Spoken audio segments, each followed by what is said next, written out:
Okay, so I want to introduce to you a guy that you guys know very, very well, Mr. Aaron Price. We're making a very special introduction for my main man, Garyvee, all right? Hello, there we go. What's up, everybody? I got the captain's chair. What up, Jersey? How many people here know the Gary Vaynerchuk? Thank you. How many people here have been provided what he loves to call, and I think is so appropriately identified, value from his content? Thank you. If you don't know Gary... Before we do that, let's clap it up for this fucking day. How nice is this? That's the real star of the show. Forget the panels. The fucking sun came out. And that brings us to our first question. Yes. Gary talks about knowing his audience. Yes. There's a varied group of attendees here. Yes. Corporates, maybe some kids. Yep. And we're cursing. Yeah, I always curse. I like know. cursing. We've talked about this. Yes. If you could prevent it, would you? I mean, look, I've been on TV 200 times. I haven't cursed. I understand it's inappropriate. And I'm not unaware that like 20 people just now are like, oh, that's off color. I don't like that. And I respect that. I have empathy for how I'm consumed. It's just when I see this many people, I default into that. I default into my Jersey stuff. I default into what Eddie Murphy and Richard Pryor did that I was obsessed with as a kid. So that's just what happens. And at some level, and I think a lot of you know this, like at some level in life, whether you got lucky like I did at a very young age or when you're 90, or somewhere along the line, you start realizing that it's not about who cares what other people think. It's if you feel good about your intent and don't think you're trying to do something wrong, you have to let the chips fall where they fall. And so for me, that's what it is. It's I'm not upset or disappointed or confused why somebody doesn't like the bravado or the cursing. I just have made a choice that I'm not trying to do anything wrong. It's how I communicate, and you just have to move forward. And I'm not criticizing you. I'm thinking about there are strategic relationships of potential opportunities. I know how to make here. money. I'm never scared of losing money. Have you ever lost a deal because of the language? 100%. Yes. Yes. Didn't care. Nope. Where are you from originally? Because it's a net score, right? Like I think this is a good thing for a lot of the entrepreneurs and business people out here. Way too many people play in what's only in front of them without understanding the net score. So 7 years ago, I started an agency that was selling people something they didn't want. It wouldn't have been hard for me to figure out how to sell PR or television or SEO, but I didn't want to because I knew where the puck was going. I knew where social was going. And so I was okay with losing deal after deal after deal in 2009, 10, 11, which I did, because I knew I was affecting the people in the room with my thesis, and I knew that I was gonna be right. And now in 2016, 17, 15, a lot of those same people who laughed me out of the room, who thought I was wrong, are coming back and giving me a lot of money because I played out to be right. So in the net of a decade, I won, even though maybe I lost in that year or two or three. So you have the good fortune of being more right than wrong. Yes. Most people are more wrong than right. That's why I'm sitting up here. And that's just true. That's the game. That's the game. That's right. By the way, and you know what I love? That if I do my videos and spew my shit, and for the next 2 years, I'm just wrong, then I don't deserve to sit up here. And so I love the meritocracy of that. I'm not sitting up here because I'm cute or I'm cool. I'm sitting up here because I've been right enough and I bring people value in that rightness if they decide. I've had 40 people in the last month email me that they've made tens of thousands of dollars being a Snapchat filter designer when they had $8 in their bank account. That's why they want to drive from Philly and see me. Right? That's why. Not because I'm clever, because I realize that if I can bring more value than I take back in return, that I'm valuable. And I think that people are way too short-sighted and are looking for short-term results and are not looking to provide that and are looking at it from what's in it for me. And that's just not how I see it, because I don't think business is a one-year game. If I did, by the way, let me save you time. If you start seeing my behavior cashing in and trying to extract, then you know that I've decided in 24 or 36 months, it's a wrap, right? That I don't need it anymore. But like doing the right thing up front always brings long-term value. So tell people I mean, you had a book launch, right? Like Yep. there was a lot of lead up to, Yes. to the I was jabs. selling hard for 3-4 months. Tell people about if they haven't read the book, in a minute or less, what's the jab and when's the appropriate time to bring the right hook? Oh, so you mean the jab, jab, jab, right hook? Yeah. You know, it's a thesis I believe in. Give value, give value, give value, and then ask. I think a lot of you out there that do know my stuff, some of you have confused it as give, give, give, and then take. I've had a lot of people ask me why they didn't convert, and when I look at their tactics, it's because they're trying to take, they're not asking. So for me, if you've watched every video that was free, if I emailed you back 4 times, if I responded to you 6 times on social, if I shook your hand 4 times here, and then book number 5 comes out and you decide not to spend that $18, I'm not crippled by that. Because I don't think any of my actions that I'm doing entitle me to anything from you. I think what they entitled me to is a solid ask that feels appropriate, but if I convert, that's really up to the quality of what I'm delivering for you at that moment. And I think that way too many people are entitled. I think way too many people are entitled. I think way too many people complain. It just is what it is. The market doesn't care, right? Like the market, the game doesn't care where you grew up, or your mom didn't do this for you, or you don't have any good developers around you, or it just doesn't care. It's the market, and you have to adjust to that. And so I equally do that. When you're at the top or doing well, you're only as good as your last at bat. It doesn't matter that I've been good at business for 20 years. If I suck in 2017 and 18, I'm gonna lose. So there's the whole ethos of Propeller is what we say, idle ideas don't fly, right? And there's a lot of people who I wonder are sitting in maybe a cubicle and watching your stuff, getting all fired up, but not taking their ideas to the next level. What do you tell those guys? Some of those guys, by the way, feel like maybe they can't take the risk. Maybe they've got young kids at home. They don't have the financial wherewithal. I tell them that I respect them and I understand. And I tell them to do the best job they can to try to feel what it might feel like in 30 or 40 years if they don't at least try. I think regret is the scariest feeling.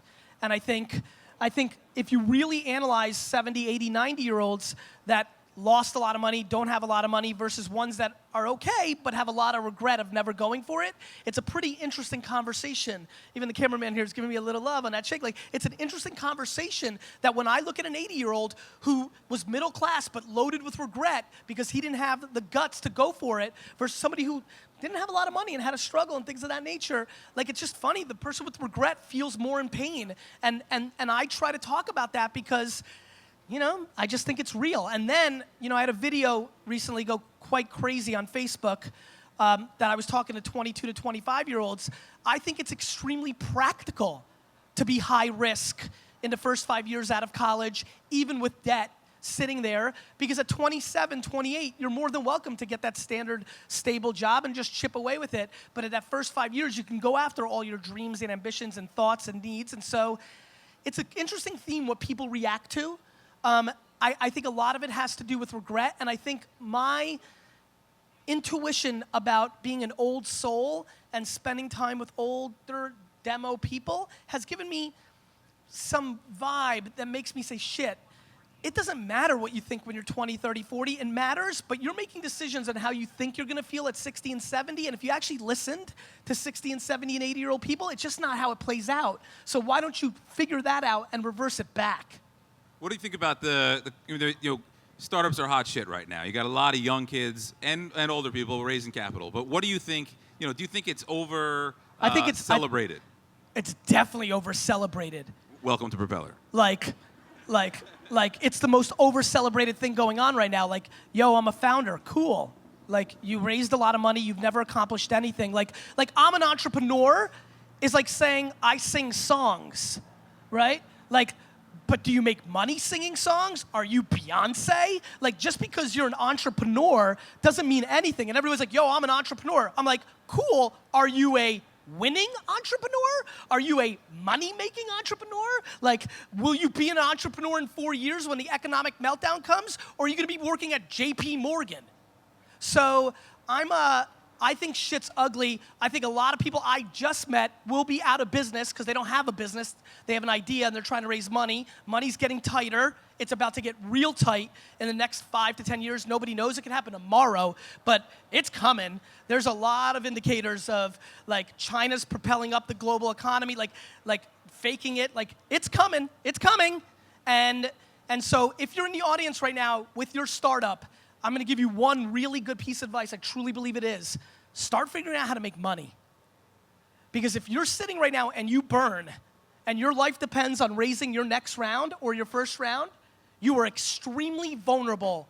And I highly recommend, and I don't care how bright the sun is shining, and I don't give a shit how delicious the Red Bull fucking tastes. You better get real fucking practical right now, because shit's coming down. Red Bull.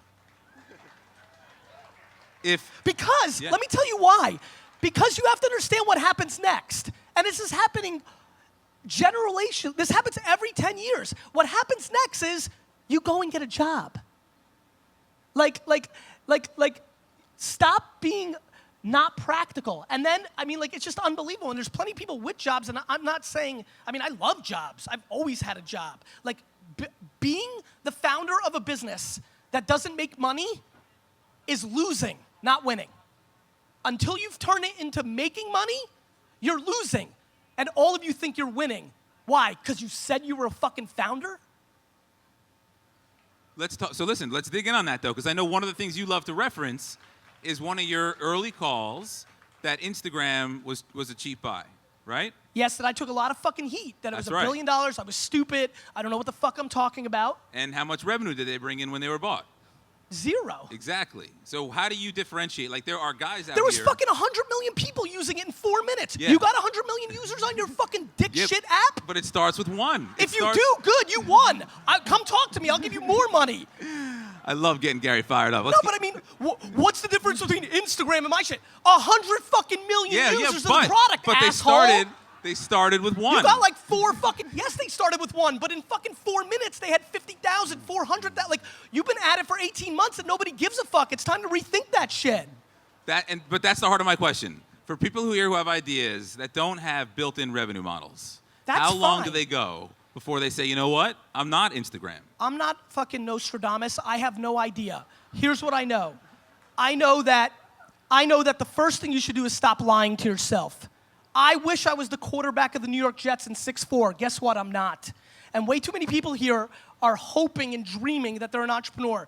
If you are in your mid to late 20s or older, and you've never really made money, and I mean slinging blow pops in 6th grade, I mean burning music on a CD and flipping it, I mean fucking ghetto fucking entrepreneur shit, and now you're 26 and you've never really made money, you're in trouble.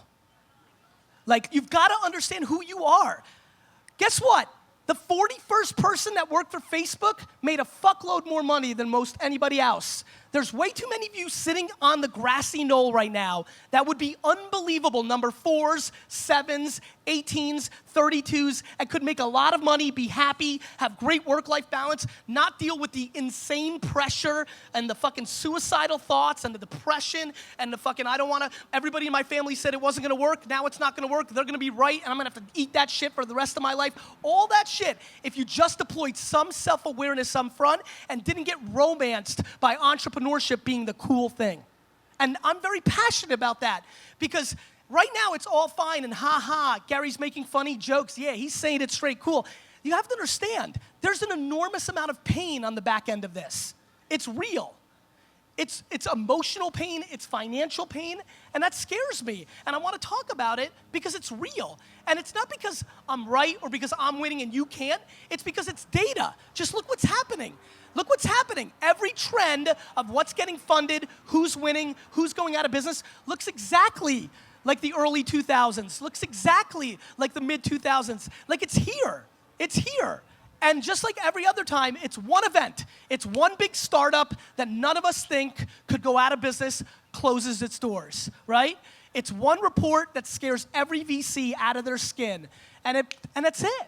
And so it's not like, go get a job, you suck. It's how practical are you? Like, are you just dreaming? How many people, of the number of, I mean, every time we've met, there's a line out the door of people who want to pitch you ideas. How many of those, percentage-wise, are good? Do you think are investable or have legs? 1%. And that sounds high. So what do those other 99 guys do? I mean, listen, you have to understand, just because you're a human being doesn't mean you're entitled to be a successful entrepreneur. They do what everybody else does in every genre. You want to be an NFL player and an NBA player, you try, you're not good enough, you do something else. You want to be a famous actor, you go to LA, you wait tables, you try to be on a show, it doesn't happen, you do something else. I don't know what they do, like something else, but they're not going to build $1 million business. Guys, do you know how many $1 million businesses are actually built that sustain? Like, the data is not in our favor. And I'm not trying to be cloudy in this sun. I'm trying to save people some money and some heartache and create some upside. This is just practicality. Like, it's just data. We're not talking about it. And listen, a lot of you know my spiel. I'm not excited to talk about this. I'm happy-go-lucky. I'm positive. I'm crush it. But I'm fucking telling you the truth. It's just here right now. And what that means, by the way, let me explain. A lot of you have businesses that actually can be successful. The problem is you have 17 employees when you should have 5. A lot of you have businesses that could be successful, but you want to have a nice office, right, in Soho instead of being somewhere shitty. Right? Like, a lot of you can have businesses that are successful, but you come to fucking Propeller and waste time instead of building your business. What? No. Not that last part. That last part. And all the other shit. Like, are you building a business? Like, you better fucking work tomorrow. And the only reason some of you will is because it's going to rain. Because if it was like this today, tomorrow, you'd all be somewhere. And that's just losing. And that's happening at scale. So let's talk. So look, right? One of the things that I promise people here is that we will help save them time in building their businesses from listening to guys like you and the 100 other speakers that we have. Okay. So I'd argue that point a bit. Because I do think you need to stay connected and stay educated and stay on your A game. Yes, but you have to have a foundation of something. But there's a million entrepreneurs, right? Yes. How many 25-year-olds come up to you with a cool idea, looking for a check, and thinking that they're going to go buy this fancy Soho office? Of course. And by the way, a good percentage of them are going to win. I hope you're sitting there and getting mad at me and saying, fuck this guy. And I can't wait to get your email saying, oh, you said I wasn't going to win at Propeller. I built a $100 million business. Respect. Great. I want that. I hope every fucking person looking at my face right now wins everything. Money, life, health. Great. I want that more than anybody. Why not? Be the greatest. I just think there's an enormous lack of practicality right now. All right, let's move in the positive direction. That was got an positive. Idea. That was the positive direction. Let's move more in the positive direction. That was the positive. Let's follow up on that and keep that train going. I think that's positive instead of people pontificating here like, yeah, we're all going to fucking do it. This is straight. Unfortunately, most I think that's people here negative. aren't going to. I think that's horseshit. Yeah, that's the whole point here, right? Expose people to what works and what doesn't work so that they can fail faster. Okay. So if somebody here has an idea, yes. Step 1. Build it. When do they fund it? When do they call you? When Never. do they go to Vayner RC? Never if they can pull it off. Why give up your business if you can build it? Build an app and get a job on a side hustle and fucking make money and put it back into your business. It's easy to raise money. And what's funny is a lot of you are like, fuck, I'm struggling. Well, then you really suck. The struggle's real. When was the last time you were depressed about entrepreneurship? Never. Never? No, because it's my calling. It's the only thing I ever wanted. It was why I was depressed in school my whole life. This was the game I was born for. This is all I know. I would suffocate if I couldn't do this. I love when bad days are. Yesterday was a shit day. The shit. Fucking shit. Like 21 hours. Hey, how was yesterday? Shit. Like, so many bad things happened yesterday. Yesterday was shit. Like, on like terrible.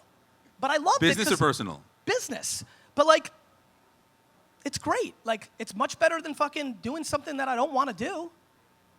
But, I mean, there must be times when maybe you don't feel depressed, but you feel the struggle, right? You feel like yesterday. The struggle? Every second. Right. So you wake up today, right? What keeps you going? What keeps you jumping out of bed?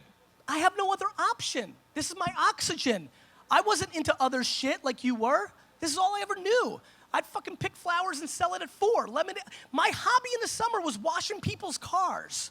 How many people here did stuff like that? Wash cars, lemonade stands, hack shit at school? And so, like that's how they're wired, like me. Like that's all you knew. Like my brain never thought like, oh, let's go play Nintendo. My brain was like, yo, let's go buy a Nintendo and sell it. I'm gonna rent cartridges. Like that's just all I've ever knew. I don't have another gear. I'm fucking basic. I'm one-dimensional. I think that's awesome. I think that's why you're so celebrated, right? But there's a lot of people here who aren't wired that way, and I don't think we want to. And they're lucky. This sucks. But we don't want to discourage them. There's some. I'm not discouraging them. I just said they're lucky. Like I wish. Do you know how much I wish I wasn't so insane? Like, do you know how much more fun it would be? Like, I would be thrilled to leave 20% of the money and the action and the selfies on the table for a couple more vacations to watch. It'd be fun to know what the fuck's on Netflix. Like.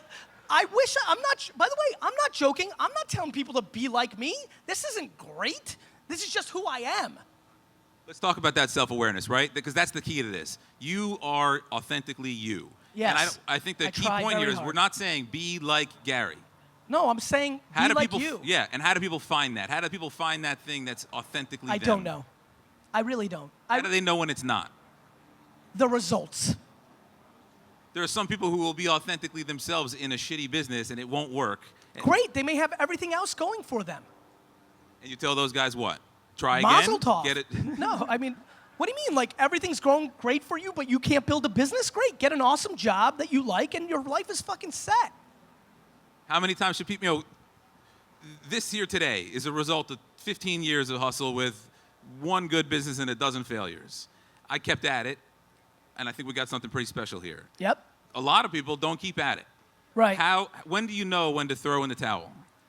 I think that's a personal question for everybody, right? There's family dynamics. You may have a parent pass away. It might be a good thing, like you've hit a zone where you're content and this is what you want. I don't think, to me, that, you can see my tone has changed, I think is a very personal question. It's hard to judge. I'm sure there's plenty of people who gave up 1 month before after doing it for 3 years, and that next month was going to be the moment, and that's sad. But I think we all know there's so many people that have gone too far and too long, and that hurt them. I think that comes down to self-awareness and looking at results. Here's what I would say, guys. It doesn't matter what I just said for the last 20 minutes. It doesn't matter the reverse of my argument for the last 20 minutes. It's a constant storm to try to figure out what you're about, and you change. At 26, you're all about the hustle. You're going to be a billionaire, this and that. And then you go to the bar one night and you fall in love. And it changes what you care about, right? And then you have a child. And then this happens, and then that happens. Things change. You just have to always consistently try to figure out what's driving you, and not because other people are watching, and not because that's what your dad wants, and not because that's what you said was gonna happen, and it doesn't look like it, and your family's gonna judge you. You just have to be as real with yourself as possible, and that is a very difficult struggle, but when you're not, you create enormous vulnerability and unhappiness. And that could be very problematic personally on the home life, right? I mean, how do you balance that? Over communication. Lizzie and I talk, and I never give people relationship advice, and people ask me all the time because a lot of you know that I work so much, and everybody has different relationships, and I have to over communicate with my wife and understand how she's ticking and what's making her happy and what's not, and what she said last week is irrelevant to tomorrow. People are like, oh, you said you were going to support me. That was 2 years ago, and things change. And so it's a constant stream of communication, no different than what you should be having with your employees and your partners, and you do that with your spouse and your partner and things of that nature. What's the average time you get home at the end of each day? 11 p.m. And you're offline weekends? Yes. Does that work? Yes, so far, but it might change. And the kids are getting older, and it's not working for me. One of the biggest things that I want to change going forward is coming home around dinner and eat with them and then go back out. And so that's something for me. It evolves. It evolves. I'm taking 7 weeks vacation now instead of 2. That's a lot. That's a big change for me. That it evolves. So between weekends and 7 weeks vacation, it's not like, I don't know, that seems like I feel lazy. Yeah, man, you got to pick up your game. I'll try. How do you so you mentioned, you don't have time for Netflix, you don't have time for this other stuff, but how do you balance the time to figure out? But I have time for the Jets for 7 hours, we know that. 16 times a year on a Sunday. Everybody needs escapism. You have to understand, and it's a great opportunity with a lot of people watching for me to clarify this. I'm not judging you if you're watching House of Cards and play Madden all day. I'm judging you if you're complaining that you're not successful professionally and doing that all day. Got it? That's the distinction. Do you? You know how many people are very happy making $45,000 a year and surfing every weekend, making $200,000 a year, and I'm not. Who the fuck am I to judge you? I'm judging the people that email me every day saying my shit's not working, I'm not lucky, I don't get it, and then are watching full seasons of House of Cards, playing Madden all day, taking the entire weekend off. I didn't take any of my weekends off for the first 15 years of my career. So, you know. I'm just so you know, all the venom is for the complainers. You're good, you won. How do you stay though with the curve, right? Like how much time, so number one, right? I think this is one of the best pieces of advice, most practical you give. Checking the top 100 apps in the App Store every single day. You still do that? Every day. You do it today? Yep. See anything interesting? Nope. Only see something interesting once or twice a year. That's the point. And what's your first move when that happens? You reach out to the Attack. founder? Yeah. Yeah? Phil Toronto on my team, go dig into this, get me all the information, set up a drinks with the founder, find out if anybody invested, set up with them, audit, all in, all fucking chips in, audit. Made any VR investments yet? No, but one's brewing. What do you think of that? Where's it going? I think people are going to lose a shitload of money betting on VR consumer over the next 5 years, and I think that there's a lot of opportunity in B2B, and I think 15 years from now, VR is going to be a beast. We've got the CMO of the Devils here today. Great. Who's going to put headsets on Devils masks so people can at home buy tickets and watch via VR. What do you think? I don't think it's going to happen. I hope he's not here yet. He won by doing it because he wants the press around doing it. And that gives awareness to the brand, and that's a good KPI. But do I think everybody here is going to watch the Devils game next year on VR? I do not. What do you think they'll do? And when I say everybody, this is an early user crowd, right? You're at Propeller. I don't think a good percentage of you will do it. I definitely don't think a good percentage of Ricky Thompson, who knows nothing about tech, is going to do it. And that's when I care. I care when Ricky Thompson knows about Snapchat. I care when Sally Arkansas cares about Snapchat. Not when Nerd fucking McGee's on it. I think he's here. Nerd, where are you?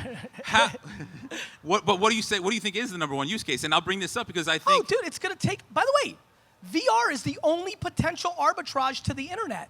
It's the next platform. It just might be 15, 20. What's it going to affect? Life, shopping, entertainment, gaming, all dating. Yeah. You know what you're leaving out though? The number one thing that tends to push tech advancement is porn, and that's where VR is being pushed right now. I can't fucking wait for VR porn. Would you invest in that?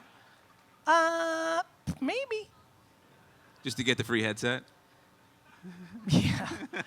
No, I just think consumer, even porn, I think is further away than people. Like, look, consumer behavior is underestimated. Guys, only 20% of products are bought in e-commerce. Like, we're still buying in stores. In 1996, when I started WineLibrary.com, 1997, if you told me that in 2016, only 20% would be e-com, I would have made fun of you. You don't see the future, you don't get it. It takes time for behavior to change. For you to sit at home and live your lives through that world or spend a meaningful amount of time will take time. I actually believe it will happen, but I think it's gonna be I think headsets will never be at scale, ever. Meaning, by the time it's at scale, we'll be on contacts or some other version. I don't think we'll ever have mass headsets at home doing VR. Mass, like everybody. Maybe, but I don't see it. I think it's going to take too long, and there'll be advancements on the headsets. I got to go, right? Yeah, we do. Hold on 1 second. Okay. The ethos of the New Jersey Tech Meetup and the ethos of this event is about helping each other out. Great. What can we do? What can people here do today to help you out? Nothing. That's not true. You can't leave here until you think of something. 0. I'm super uncomfortable with the ask. I don't want anything from you right now, and that makes me happier than coming up with some bullshit ask. What could they do for themselves that you believe in wholeheartedly that will make you feel good? Do something nice for somebody else that brings them value without having expectations with something in return, which is something most of you can't do. Ladies and gentlemen, Gary Vaynerchuk. Thank you, guys. Hold on, buddy. Thank you, guys. Look up here. Much love. Smile, hands up.